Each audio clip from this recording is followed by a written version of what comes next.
HPSC अभ्यर्थी हूँ, PGT economics selected हूँ और साथ ही मैं HPSC के द्वारा रिजेक्टेड भी हूँ। HPSC ने मेरा कैंडिडेट रिजेक्ट किया है।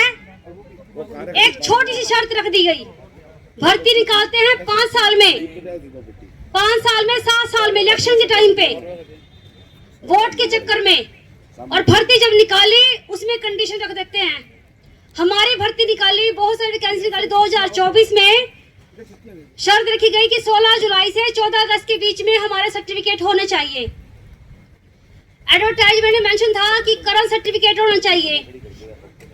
हमने उस टाइम पे फॉर्म भरने लगे, 2 वैकेंसी निकाली, साथ ही एक असिस्टेंट प्रोफेसर की, एक पीजीटी की, और एक अभ्यर्थी दोनों फॉर्म इकट्ठे भर के आया है। जब एक अभ्यर्थी दोनों फॉर्म इकट्ठे भर के आया है तो असिस्टेंट प्रोफेसर में ये मैसेज करते हैं बच्चों के पास, पर्सनली एक नोटिस जारी करते हैं कि आप अपना न्यू अपडेटेड सर्टिफिकेट इसमें अपडेट कर दीजिए। और हमारे पीजीटी में इनको वोट के चक्कर में जल्दी 1-2 भर्ती के एग्जाम लेने चक्कर में हमें ऐसा कोई चांस नहीं दिया गया। आप ये बताओ, एक भर्ती एक साथ निकली दोनों भर्ती, तो एक में मौका दिया, दूसरे में मौका नहीं दिया। चलो कोई बात नहीं, एग्जाम हो गया। एग्जाम होने के बाद हमने प्री क्लियर किया, प्री का रिजल्ट आया, इन्होंने हमारा सर्टिफिकेट के बारे में ऐसा कुछ भी नहीं कहा, हमारा कैंडिडेट रद्द नहीं किया। फिर हमारा एसकेटी दिया, फिर हमारा रिजल्ट आउट हुआ। पर इंटरव्यू के टाइम पे जब हम इंटरव्यू की तैयारी करते, हम रात को रोए जब हमारा कैंडिडेट रद्द हुआ। हम इतने गरीब घर से थे कि हमारे पास कोर्ट के बारे में कोई नॉलेज नहीं, पैसा हमारे पास नहीं, बैकवर्ड फैमिली से बिलोंग करते हैं हम सभी जितने बैठे हैं मोस्टली। तो मैं तो करती हूँ, मैं तो बहुत ज्यादा गरीब घर से हूँ और मैं 6 बहनों की बहन हूँ। मेरी कोई बहन पढ़ी लिखी नहीं है। एक परिवार में मैं पढ़ी थी, वो भी बड़ी मुश्किल से। मेरे घर में किसी को 10वीं क्लास तक भी ये नहीं पता कि लड़की पढ़ी लिखी है।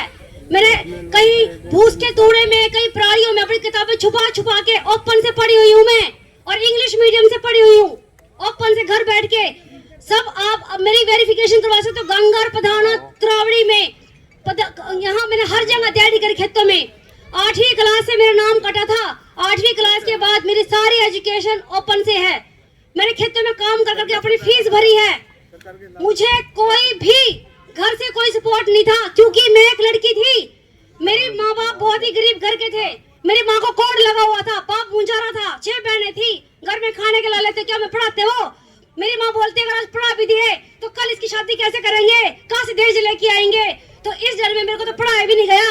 और मैं इतनी बदनसीब हूँ, चलो मैं धक्के खा के दिहाड़ी मीन करके, क्या पता किसी का मैंने झाड़ू पोछा भी किया उस टाइम पे। मेरे पास तो पैसे ही नहीं थे बुक्स के लिए भी। मैं आज यहाँ तक आ भी गई तो इस सरकार ने मेरे साथ क्या किया? वैसे तो हमारा सीएम साहब बोलता है विधानसभा में कि एक छोटा बच्चा है, मैं तो उसकी भी सुनता हूँ।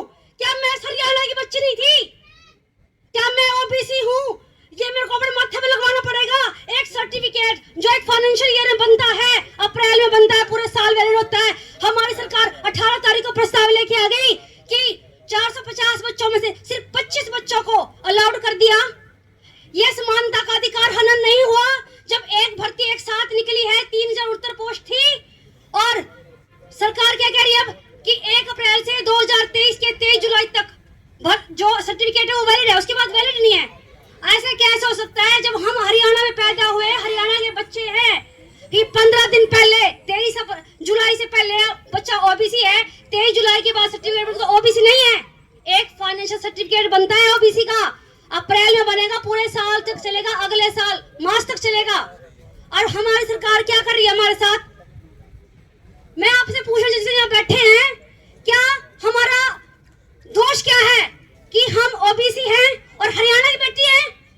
मुझे यहाँ से कोई न्याय नहीं मिला। मैं अपने घर से भी दुखी हूँ, जिस परिवार ने मुझे कोई सहयोग नहीं किया पढ़ाई में, किसी चीज में भी। आज मैं समाज में सिर ऊपर करके उठती कि मेरी नौकरी लगी, पर सरकार ने मेरे को वहां तक पहुंचने नहीं दिया। मेरे तो पहले ही जड़ काट दी गई। क्या दोष था मेरा?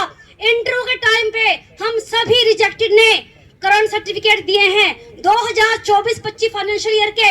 जब हमारे सर्टिफिकेट अपडेटेड हैं तो सभी को एक भर्ती में समान रूप से अलाउड क्यों नहीं किया?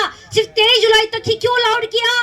मैं पूछती हूँ सैनी सरकार से, उन्होंने ऐसा न्याय क्यों किया? 450 बच्चों में से 25 बच्चों को अलाउड करके वो क्या दिखाना चाह रही है? एक लॉलीपॉप थमा दिया, अब देखे जाओ।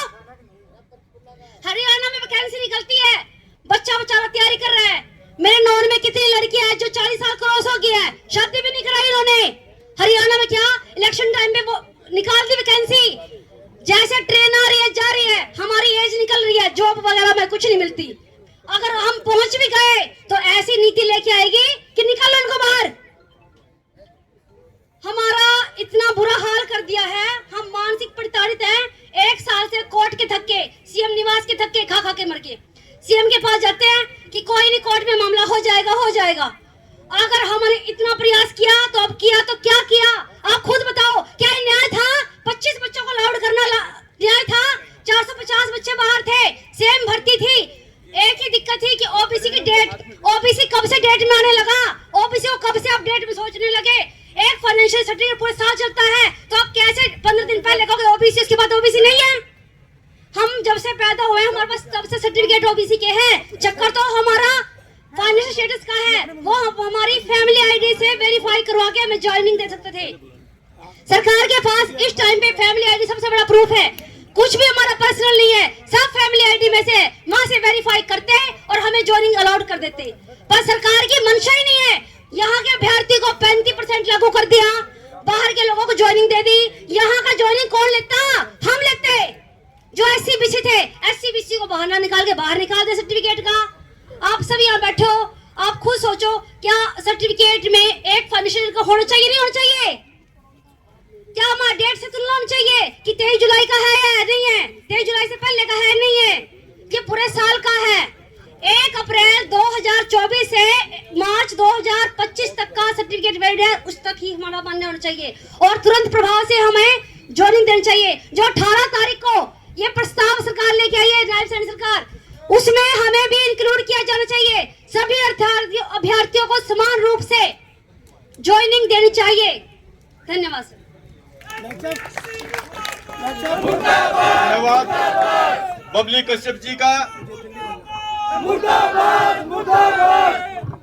अब मैं निवेदन करूंगा करमवीर जी बहुत, जो कि राज्यसभा